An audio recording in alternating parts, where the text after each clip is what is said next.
We'll jump into today's episode right after this announcement. For over 13 years, something remarkable has been happening. Rural hospitals and other small healthcare organizations that have partnered with Capstone have been achieving results and forming workplace cultures that even we are blown away by. It is truly a game changer when rural hospitals are the provider of choice and employer of choice so they can keep care local and margins strong. Far more healthcare organizations need to experience what's possible. That's why we're stepping forward in a bigger way, expanding our team of experts, expanding our capabilities by adding a strategic planning division to expand our ability to help even more rural hospitals and other healthcare organizations in 2026 and beyond. Capstone will continue to be the partner that small healthcare organizations can count on to meet them where they're at and guide them towards a stronger future. You can learn more at capstoneleadership.net. One of the things I like to share with people was something very wise that a coach said to me probably 15 years ago. And whether it doesn't matter if you're a business owner or a leader, the thing that she said to me as a business owner is she said, your business is you and you are your business, and it won't grow until you do. And I think that's true about your team, whatever capacity you are in as a leader, that none of that can grow until you do. What that taught me and what helped me, it set me on a path of personal development. I did not read a bunch of business books. I read a bunch of personal development books and got curious about my own behavior and the effect it had on other people and how did that serve or not serve the organization as a whole.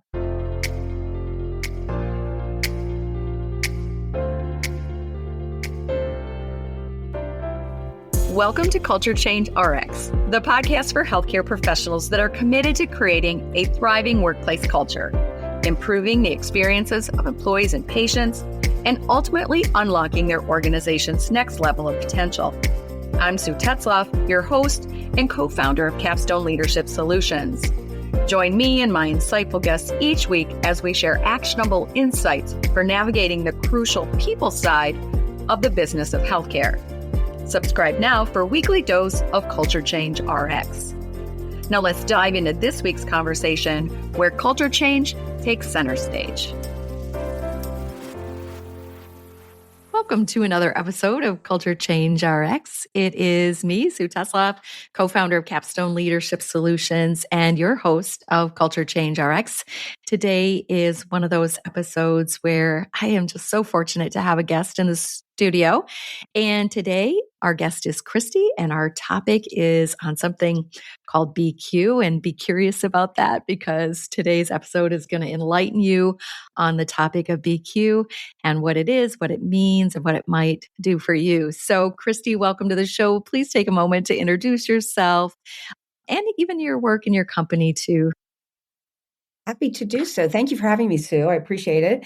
We move in similar worlds. I have a couple companies, but my main company is called WG Content, and it used to be called Writer Girl. And we create long form content basically for hospital and healthcare systems all over the country.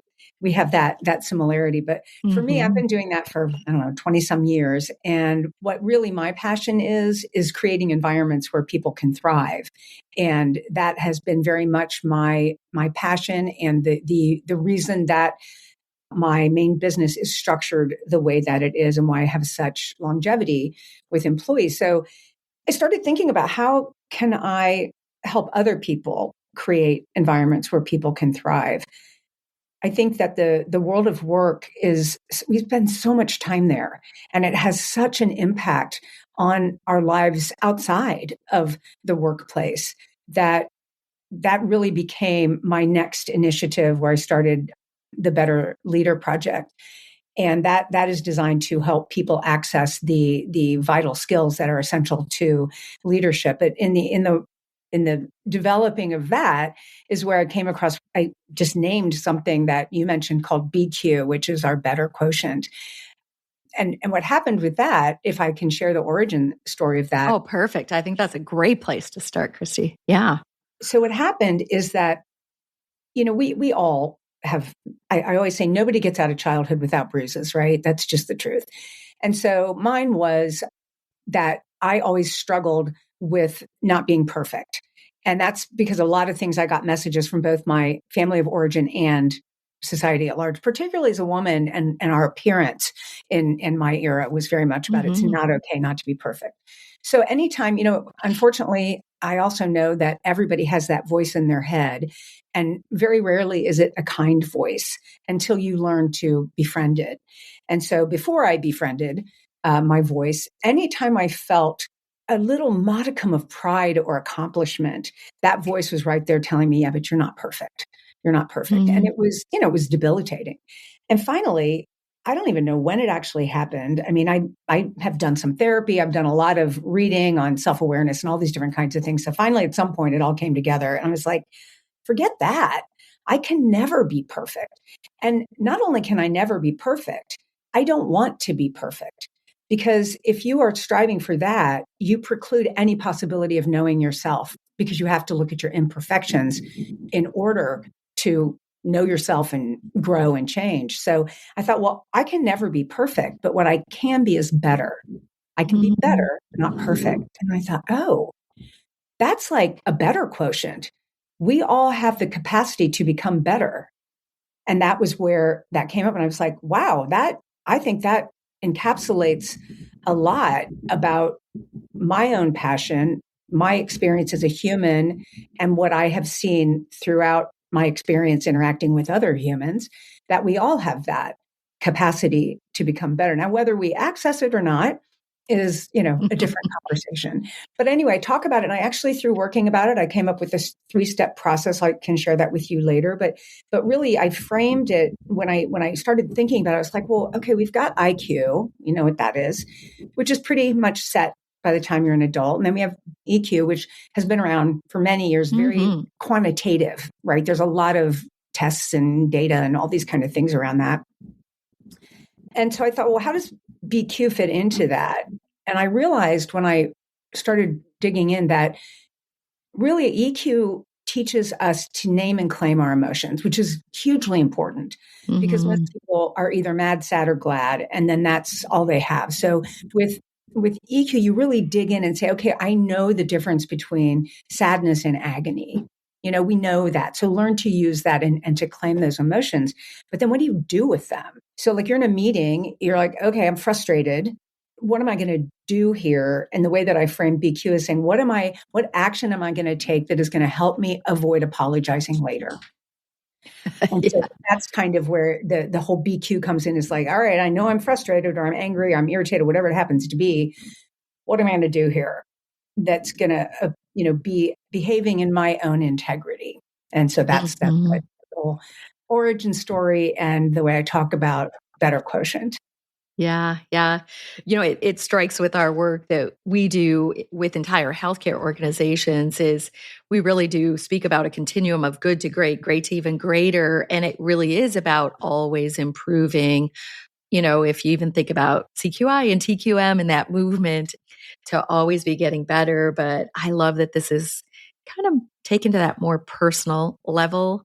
When we think about it, we think about make each one better than anyone before. Whatever you're doing as an organization, make it better than anyone before. To me, all of a sudden it hit me. It kind of reminds me of this concept of having a growth mindset.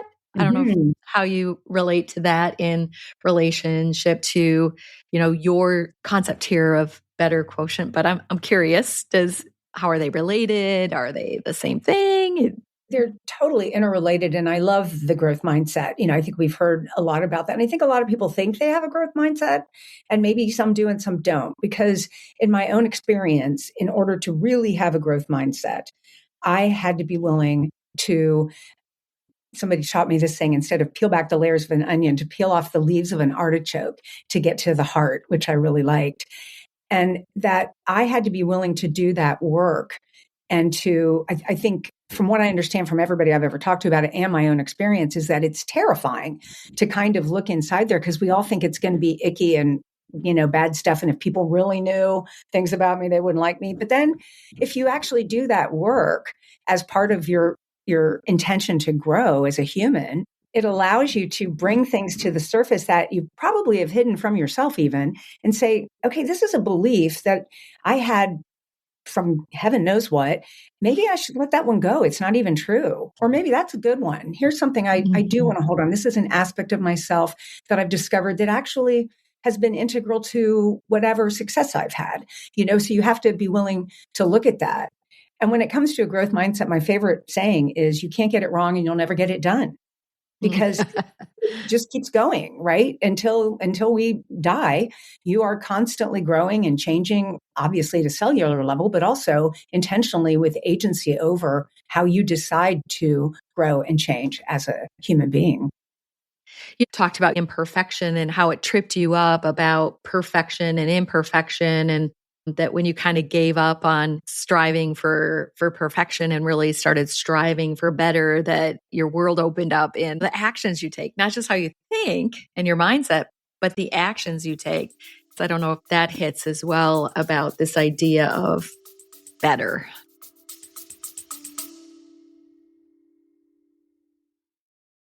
Pausing here to get healthcare executives excited about Capstone's 14th annual Healthcare Executive Forum. Many small and rural healthcare organizations are operating under conditions that naturally strain margins, workforce stability, and long-term competitiveness. Strength today requires more than perseverance. It requires intentional design and doing. And that's why the focus of our Healthcare Executive Forum this year is on designing the future. It's all about where strategic clarity meets execution certainty. This isn't just another conference or networking event. This is where rural healthcare executives learn how to lead their organizations to true organizational vitality. If your plan or your ability to execute it is in question, if progress feels incremental instead of transformational, it may be time for a trajectory-changing strategic period. Be a leader in rural healthcare's new era, the era of organizational vitality. Register now and bring your executive team. It is true that the next 3 years may be the most defining period your organization has faced in decades. Visit capstoneleadership.net and click on upcoming events. See you in June in Madison. Oh, very much, because I think that in one of the things that I tried to do, well, the backstory is when Brene Brown came out back in 2010 with that talk about vulnerability, I was at that point in my life would have gone to the mattress saying vulnerability is weakness. So when that came out, I was like, what? I mean, I watched it 15, 20 times and then started reading all of her books. And I was like, okay. So then I had to learn how to practice vulnerability, which is not innate. Nobody innately likes to be vulnerable. We all learn that that's scary. So in order to continue to grow, I had to be vulnerable with myself first and willing to be like, there's going to be some things in there that you're probably not going to like. And so that kind of started there. But then being able to lead with that, to acknowledge to my team when I've made a mistake, which, I'm deeply flawed and deeply human, and I'm going to keep making mistakes. Hopefully not the same ones, but I will continue to make mistakes. And being willing to say to someone, you know what, I was wrong there. And not only I was wrong, you might have been right. And I apologize for that. I learned something, and I'm going to, go forward and be better, going forward. And I think that allows my own experience, my leadership team then can be vulnerable back.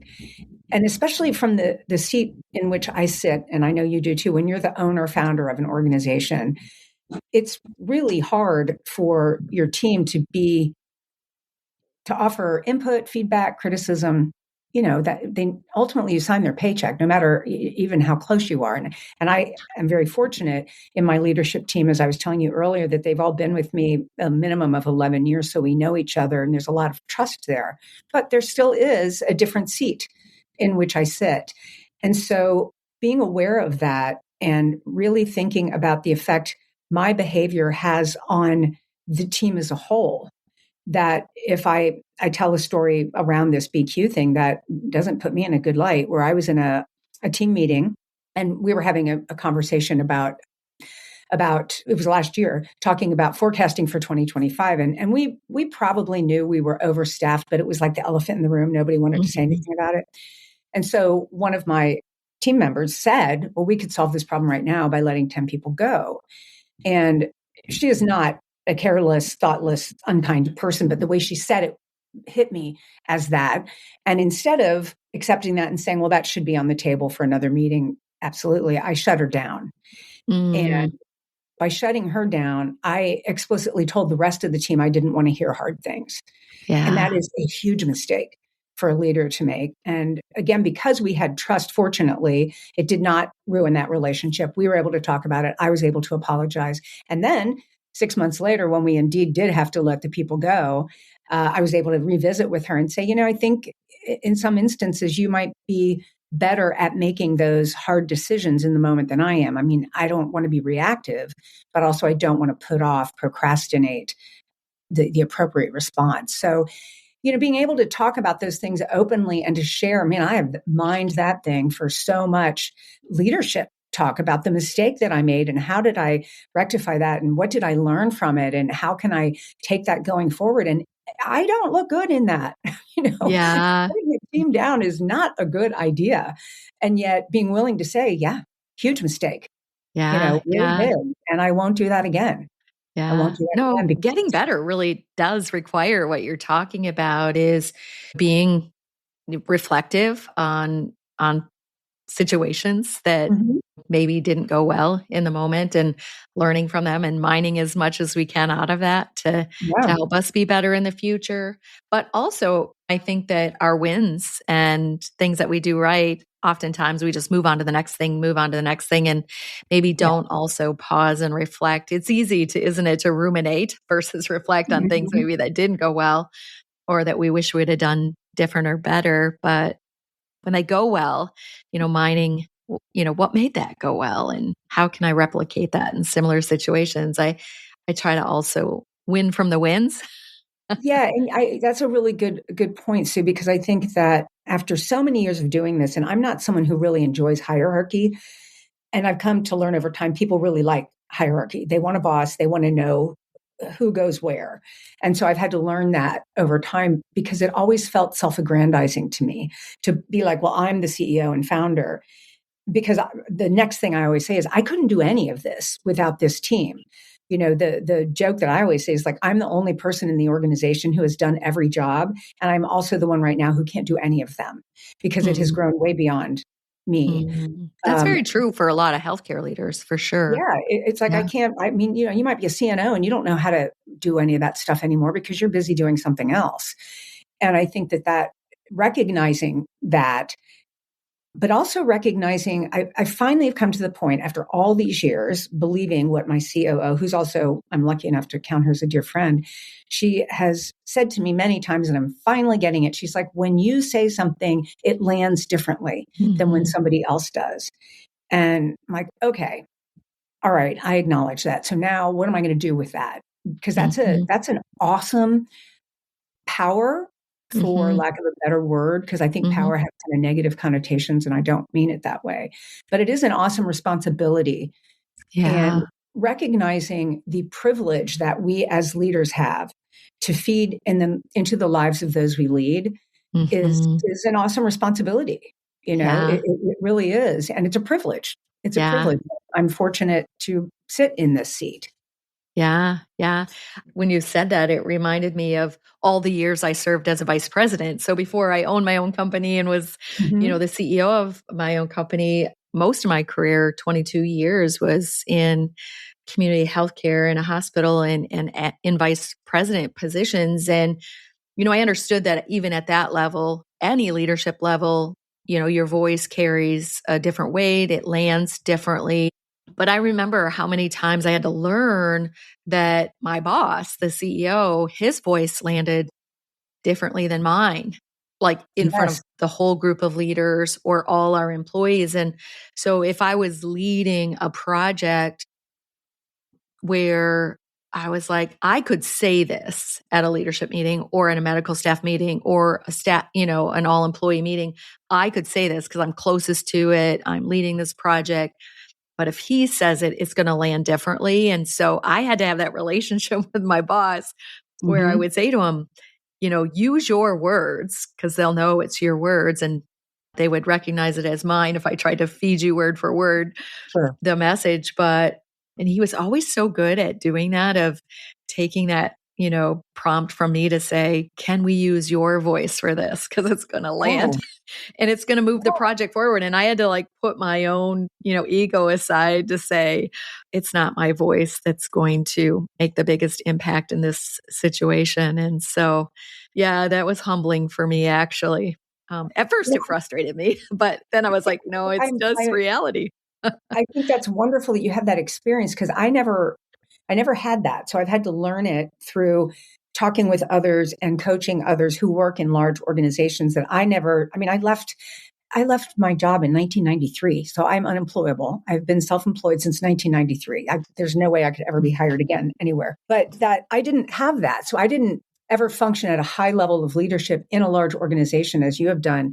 So my lessons came a little more slowly and differently to get to that point, So I think that's really valuable experience that you have, and in my own experience of coaching other people or working with them in the Better Leader Project and whatnot, understanding that. And one of the things I talk about is, of course, leading with vulnerability, but saying in a large organization, you have to develop your own spidey sense about how safe it is to be vulnerable up to your leadership.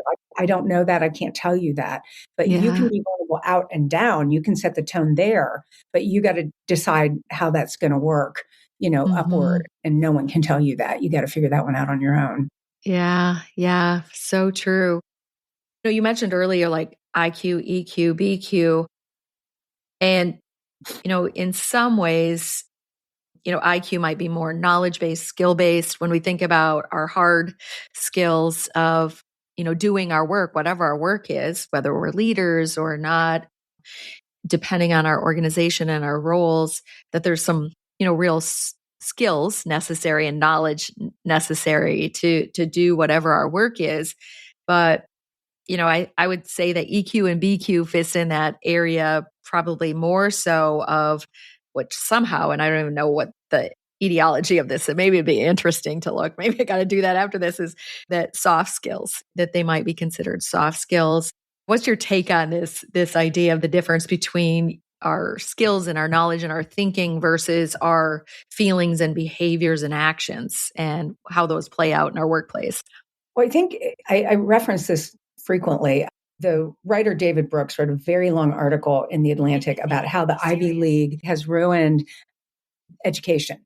And it took him a long time to get to where you and I are talking about right now, which was the focus on IQ, on test scores, on comparative, where you fall on a curve, and your placement in this hierarchy of things.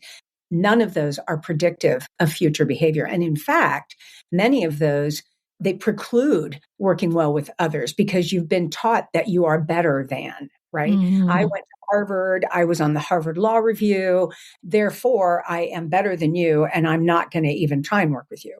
So it really broke down a lot of things that are the true indicators of future success, which are the soft skills that we've been talking about. Those are the ones that actually are predictors of success in all aspects of our lives, but also if we're speaking just about work, really being able to read people. The thing that about EQ is very much teaching you to name and claim your emotions and to recognize the field that you're working in, to know I can tell something's going on here, that somebody else is feeling something. That's all developing those skills through EQ. BQ is saying, well, okay, what am I going to do with this? And the thing about BQ, it's much more qualitative. It's more about wisdom and about the why behind our behavior and the behavior of others. And in order to actually apply BQ in the way that I speak about it, you have to have some self-awareness, because you have to be kind of looking at that and being like, what? If I think everyone should be perfect or I should be perfect, I can't look at this room and read what's happening here, much less can I act in my conscious integrity if I've never even looked to figure out what my values are. I need to know what my values are. I need to know my patterns and my triggers and my values. And if I don't know those things, then I can't act in my conscious integrity. So it all kind of builds on all of that in terms of the whole. I never know who said it. I always thought it was Goethe, but I don't think it is. But it's the unexamined life is not worth living. Yeah. Really being able to look at that and understand, like, why do I believe that? Or why does that trigger me?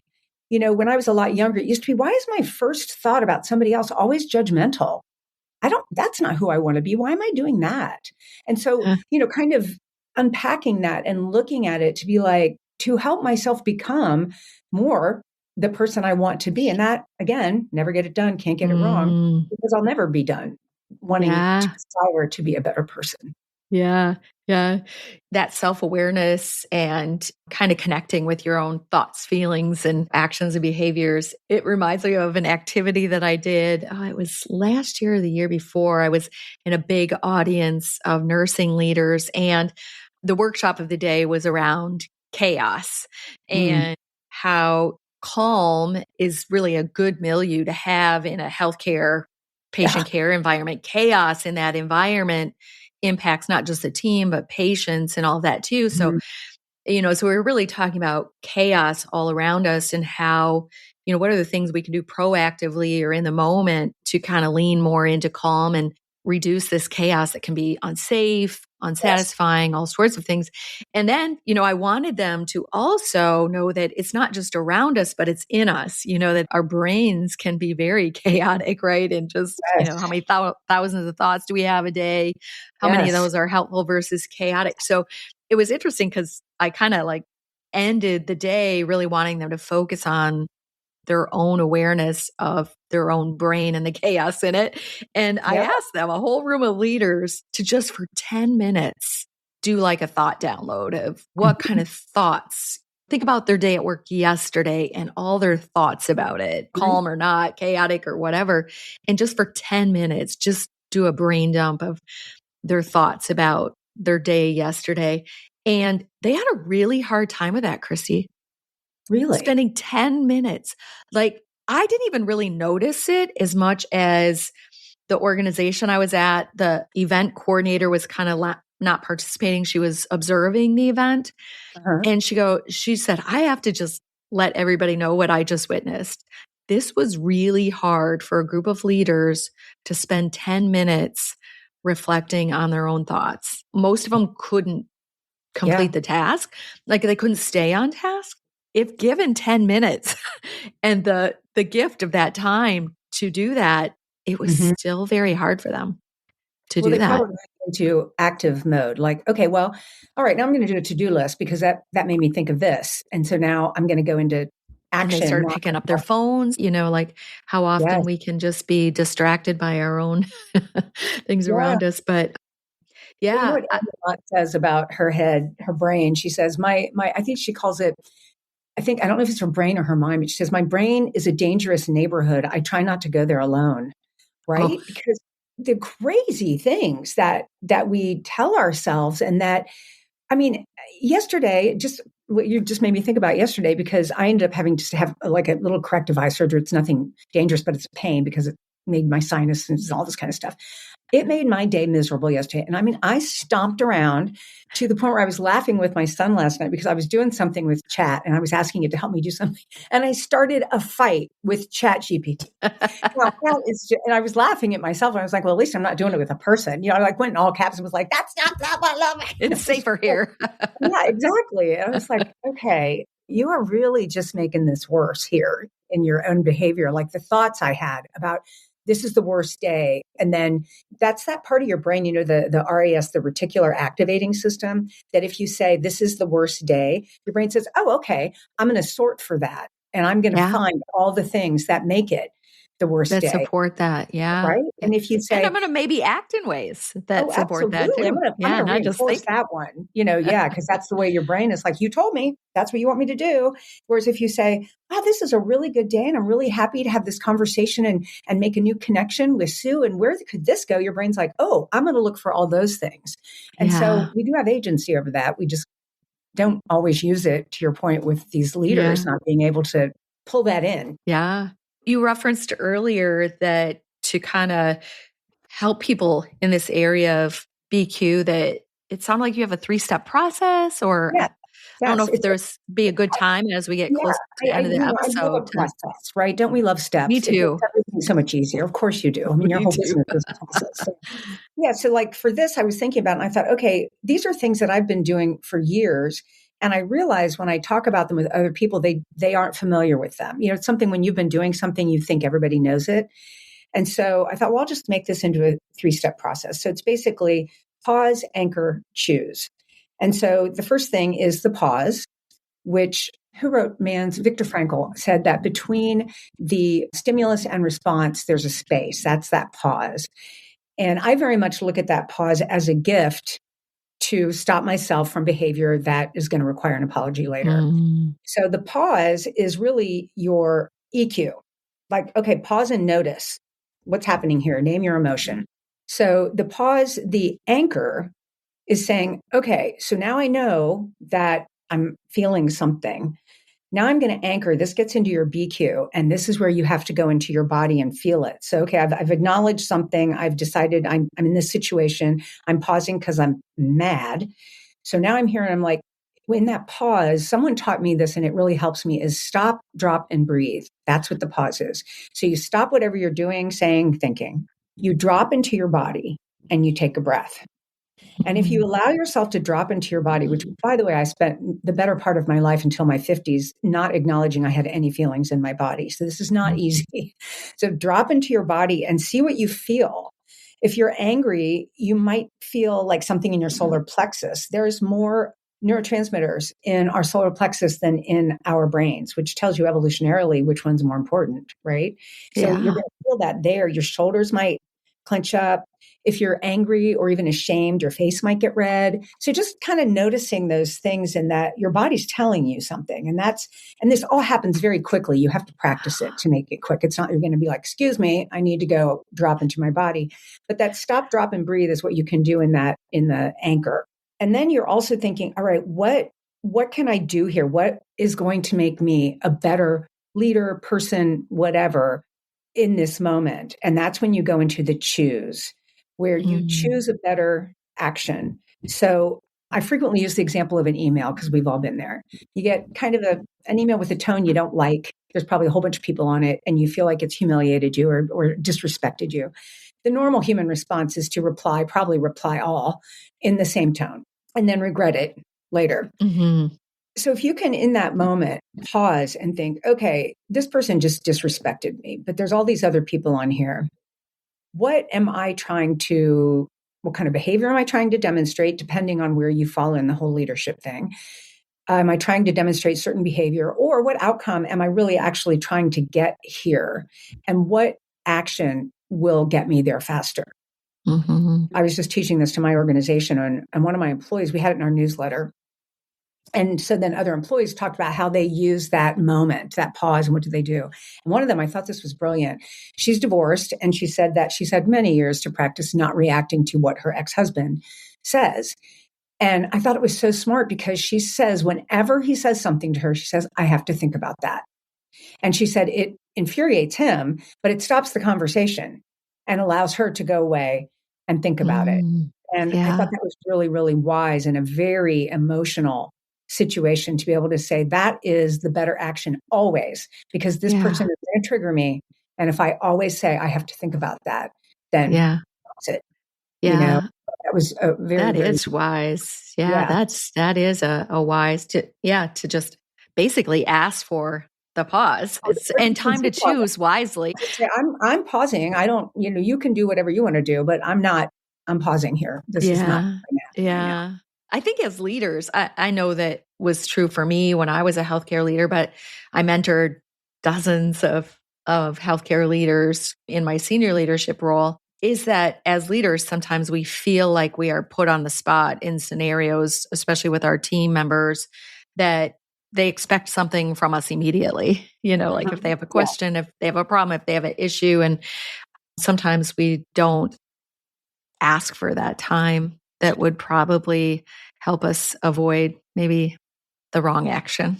Well, I think that if you look at the world around us, speed is rewarded. It's almost required, right? Yeah. Act now, do all this kind of stuff now. And probably many of your listeners and probably us we've at some point been rewarded for being fast. Yeah. But fast rarely means wise. Yeah. Wisdom is slower. It takes a beat. One of the things that I've learned myself is that as a leader, I am not required to have all the answers, but the important thing is that I ask the questions. So if someone has a situation and I don't know the answer, I can say, frankly, I don't know, but what's your experience around that? Or what's your perspective here? And getting at more information that way. And that's a vulnerable thing. And a lot of people aren't comfortable doing that because they think they have to have all the answers. And that's really not the case. Yeah. Well, and I find that when people are part of coming to the answer on their own, they believe in the answer more and they own it more versus if it was just given to them by a boss. That's kind of what I've learned over decades of leadership. Yeah, I don't know if you've had this experience, but I know I have, and I'm sure many of your listeners who are leaders in any way have. I'm a very fast processor, and so I know where I want to go. Doesn't always mean it's right, by the way. Yeah. But I have to stop, and I've learned over years that I can tell people where we're going to end up. But to your point exactly, they're not there yet. And so I have to let them reveal it, and then it becomes their idea. And I already knew that's what we were doing, but now it's their idea and they own it. And that requires a real putting your ego aside and not having to be the one who always gets credit for the idea, even though it might have been yours. That's been a finesse for me over years of learning that has served me very well. Yeah. Well, it's like teaching them to fish, right? It's like it's going to serve them longer term than just feeding them fish and answers. It really is a teaching them to fish.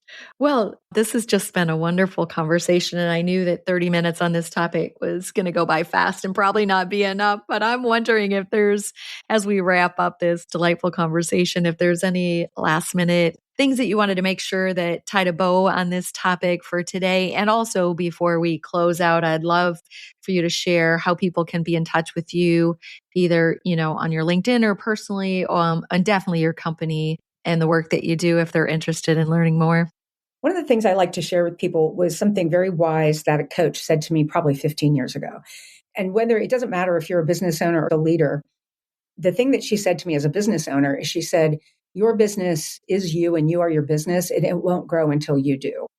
And I think that's true about your team, whatever capacity you are in as a leader, that none of that can grow until you do.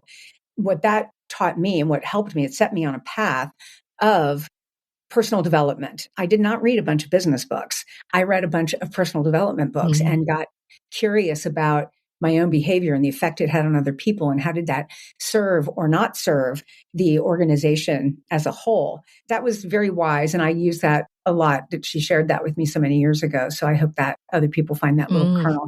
That lands. It has helped me, over the years. So in terms of getting a hold of me, you can go to ChristyPretzinger.com. You can also go to WGContent.com. And you can also find me on LinkedIn, Christy Pretzinger. Just Google me. I'm probably too easy to find. I've never done that thing where I'm not easy to find. So yeah. We'll make sure to put that in the show notes too, as well, so people can have access to easy links to you and your company and its work. So thank you so much for being here today. We do appreciate the opportunity to have guests and to share insights on things that relate to the people side of healthcare. And BQ is definitely a topic that our audience, I know, will benefit from. Thank you. And to all of our listeners out there, thanks for being here for another episode of Culture Change RX. Each Wednesday, another episode is coming your way. We are in year 3 of the podcast. And so if you're new as a listener, please be sure to go back and check out episodes in the past that might be helpful to you. As always, think about sharing them with colleagues in your network as well. Bye now. Thanks for tuning in to Culture Change RX. If you found value in today's episode and you are a believer in fostering change in healthcare, join us in making a difference. Follow, rate, and review our podcast on your favorite platform. share it with colleagues and your network. Together, we can make a lasting impact. Until next week, keep inspiring positive change.